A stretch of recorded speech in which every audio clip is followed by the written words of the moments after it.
Derek, just quickly looking back at the weekend, any positives we can take from that second half performance? Second half, yeah. But listen, it's when you have to go to places like Tynecastle and you're up against the level of player that they've got. It was a full house. It was important that we started a certain way, and we never, we gifted in the first goal. I thought we lost a bit of confidence from that, and then obviously the second goal's no much better. We went a bit bigger in the wall. Sam asked for a bit more size in the wall with Snodgrass and Mackay over the ball, which left us a wee bit vulnerable in the middle of the box, and unfortunately Shanklin gets a free header, and the second goal goes in. I thought the reaction from half time onwards was good, but like we spoke about, it's you need to do so much more over 90 minutes when you go to places like Tynecastle.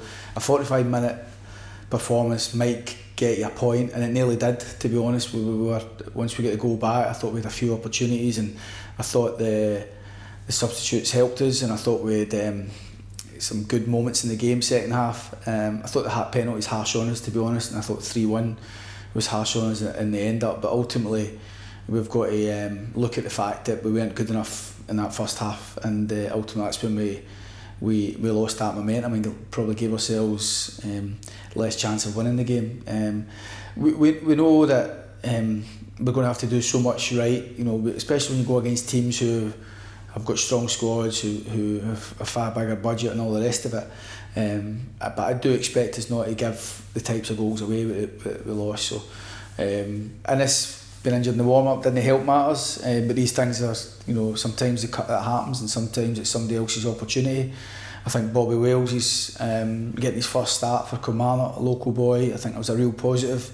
I thought he battled away fine up there. Didn't really have much to go on in terms of real opportunities, but I thought he was intelligent enough, showed enough confidence with his work. I thought he was better when he was part of our front two. And then I think Robbo coming on, and Ben Cresceni, after being out for so long, Ben being out for just a couple of months, I think him coming back into things, he wasn't fit enough to start the game, but he was certainly fit enough to play a part. And I think having Robbo back after almost a full calendar year really was a real shot in the arm to everybody. I think he got to the pitch of the game really well, the pace of the game really well, and he gave us an indication that he's certainly got something to offer for us. You mentioned losing Innes in the warm-up there. How's he looking? Yeah, it's an unusual one. It's quite when you're taking a shot on as he was in the warm-up after being warmed up, doing all the sprints and doing all the possession work as you do in a normal match day warm-up. It was unusual for him to tear a hamstring in that manner, so we're looking into that. We're getting a second opinion on the scan, and we'll probably have news on that maybe in the next 24 hours, but certainly the first indication is it's quite a severe injury he's picked up. Just looking ahead, final away fixture of the year, glad to have our chance to pick up points away from home before. Yeah, it seems an eternity since we played Hibs here at home, and obviously we've got that opportunity again when Aberdeen come after Christmas, but I think being away from home, it gives us that opportunity, as you say, to try and right a few wrongs. We need to change the narrative. Our home record, we looked at the start of the season about how many expected points we want from ourselves at home, and we're well on track for that. But away from home we're way short, and it's only us that can change that. So we have an opportunity. We're up against a team who we've beaten already at home. It was a tight match, but we managed to find a way to win the game. Motherwell will see this as a chance to get a bit of distance between us. We've got to see it as a chance to go above them in the league.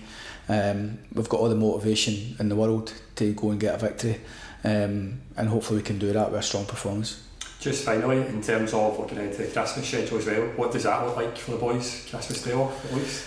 Well, the way the fixtures have landed, I think it's our first Christmas day off when I'm involved in football that we're going to have for a while, to be honest. So we'll play Friday night, we'll be in for recovery and train Christmas Eve, and because the game's not until the 28th, we'll have Christmas day off. We'll then be in Boxing Day and 27th, and then work right through to the St Mirren game really. So it is, and I think sometimes when you get the opportunity for players to be with their kids and their family and the loved ones, then you do that. At the same token, footballers and everybody involved in football, we're all aware of the focus and the need for a real strong focus and discipline and sacrifice over a Christmas period. The games are actually a bit more spread out this year than they normally are.